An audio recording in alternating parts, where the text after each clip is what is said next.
నేను మాట అంటున్నాను, దేవుని వాక్యంలో మనం లేకపోవచ్చు, కానీ ఇదిగో ఈ గ్రంథం అయిపోయింది, ఈ గ్రంథంలో మనం లేకపోవచ్చు, కానీ ఈ గ్రంథము చేసిన పని మనం కూడా చేయగలం.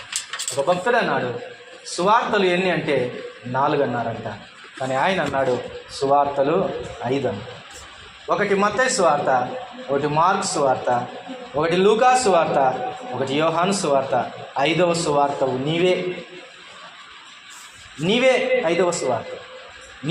నువ్వు సువార్త కావాలంటే ఇలాంటి బ్రతుక జ్ఞానము కలిగి జీవించను. చిన్నదానివైనా నీ శక్తి ఏంటో నువ్వు తెలుసుకోవాలి, నీ నివాసం బాగుగా ఏర్పరచుకో. అప్పుడే నీవు లోకంలో సువార్తగా కనబడతావు, లేకపోతే కనబడలేవు. ధైర్యం ఉందా? ఒక స్థానంలోనికి వెళ్ళి ఒక ఇంటి దగ్గర సువార్త చెప్పే ధైర్యం ఉందా? ఉండదు కొన్నిసార్లు, ఎందుకంటే మన సాక్ష్యం బాగోదు. ఒక ఆయన అన్నాడంట,